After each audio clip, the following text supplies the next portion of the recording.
اس آیہ مباہلہ کا ایک پہلو اہل کسا کا نبی رحمت صلی اللہ علیہ وآلہ وسلم کے اس پاک خاندان کا، سیدہ کائنات سلام اللہ تعالی علیہا کا، مولا کائنات مولا علی علیہ السلام کا، حسنین کریمین علیہ السلام کا صادق ہونا اور صدق و صفا کا پیکر ہونا بھی ثابت ہوتا ہے۔ ایک پہلو اس آیہ کریمہ کا یہ بھی ہے جو ہمیں بہت ہی توجہ کے ساتھ اس پر ہم نے غور کرنا ہے۔ دیکھیں اللہ تعالیٰ نے ارشاد فرمایا یا ایھا الذین آمنوا اتقوا اللہ وکونوا مع الصادقین، اے ایمان والو اللہ کا خوف کرو، خدا کا خوف کرو، تقوی اختیار کرو، پرہیزگاری اختیار کرو، یعنی ڈرو اللہ تعالیٰ سے اور کرو کیا، وکونوا مع الصادقین، اور تم سچوں کے ساتھ ہو جاؤ، ان کے ساتھ ہو جاؤ، ان کے ساتھی بن جاؤ، ان کے غلام بن جاؤ، ان کے دامن سے وابستہ ہو جاؤ، ان کے ساتھ والے لوگوں میں شامل ہو جاؤ۔ یہ اللہ تعالیٰ ارشاد فرما رہا ہے، اور یہ اس لیے ارشاد فرما رہا ہے کہ جب تم ان کے ساتھ ہو جاؤ گے تو پھر جہاں جہاں وہ جائیں گے تمہیں بھی ساتھ لے کے جائیں گے، کیونکہ ان کا ساتھ نہ ٹوٹنے والا ساتھ ہے، ان کا ساتھ ختم نہ ہونے والا ساتھ ہے، ان کا بڑا پختہ ساتھ ہے۔ اب ہم نے دیکھنا یہ ہے کہ یہ صادقین کون ہیں۔ ویسے تو جن کو بھی میرے محبوب کریم صلی اللہ تعالیٰ علیہ وآلہ وسلم کی نسبتیں حاصل ہوئیں، اللہ نے ان کو صدق کی اور صداقت کی بہت ساری خوبیاں عطا فرمائیں، جیسا کہ نبی کریم صلی اللہ علیہ وآلہ وسلم کے صحابہ کرام میں حضرت ابو ذر غفاری، جناب سیدنا ابو بکر صدیق رضی اللہ تعالی عنہ اور دیگر ایسی ہستیاں موجود ہیں کہ جن کا صادق اور صدیق ہونا احادیث سے بالکل واضح ہے۔ لیکن نبی کریم صلی اللہ تعالی علیہ وآلہ وسلم کے غلاموں کو جو اللہ تعالی ارشاد فرما رہا ہے تم صادقین کے ساتھ ہو جاؤ، تو ہم پہچانیں کیسے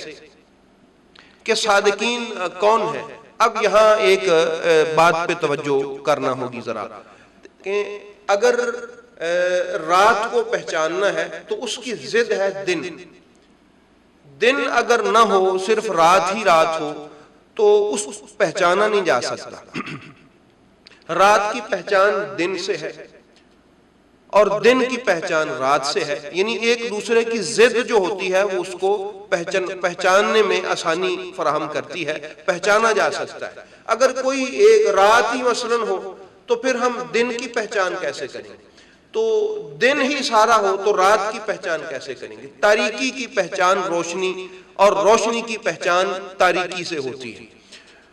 یہ ایک دوسرے کی ضد ہیں۔ اسی طرح سچ کی پہچان ہوگی اس کی ضد سے، اور اس کی ضد جو ہے وہ جھوٹ ہے۔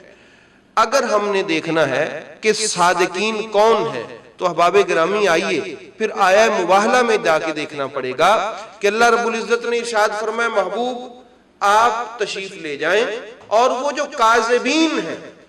لعنت اللہ علی الکاذبین، جو جھوٹے ہیں، جو جھوٹ کا پیکر ہیں، ان کے سامنے آپ تشریف لے کے جائیں۔ تو اب اللہ رب العزت نے کائنات والوں کو سمجھا دیا کہ اگر ادھر کاذبین ہیں تو ادھر صادقین ہیں۔ کائنات کے سب سے سچے،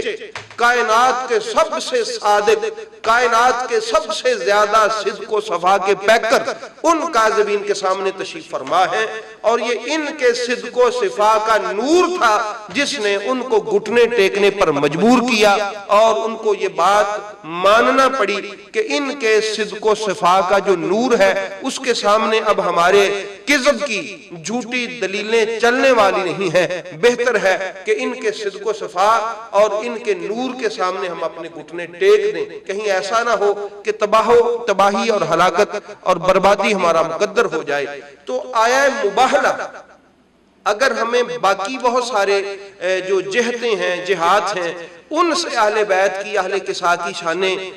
واضح کرتی ہے اور دکھاتی ہے، اس میں سے ایک جہت اہل بیت اطہار کے ان افراد کا، اہل کسا کا صادق ہونا بھی ہے، اور انہی کے لیے بالخصوص اللہ رب العزت نے ارشاد فرمایا کہ اے ایمان والو تم صادقین کے ساتھ ہو جاؤ، وہ صادقین جو کاذبین کے سامنے کل کھڑے ہوئے تھے،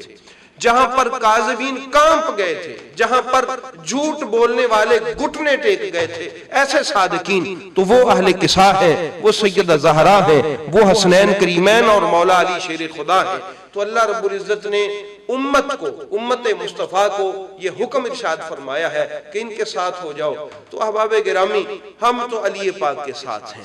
ہم تو حسنین کریمین کے ساتھ ہیں، ہم تو حسنین کریمین کی پاک والدہ ماجدہ کے ان کے قدموں کی جو ساتھ مٹی لگی ہوئی ہے، ہم تو اس مٹی سے منسوب ہیں۔ تو احباب گرامی، یہ اللہ کا حکم ہے، اور ہم خوش بخت ہیں کہ اللہ نے ہمیں اس حکم کی جو اس کو سمجھنے کی توفیق عطا فرمائی ہوئی ہے، یہ بھی اہل بیت اطہار کی محبت کی وجہ سے ہے۔ تو رب العالمین ہمیں یوں ہی ان سے منسوب رکھے۔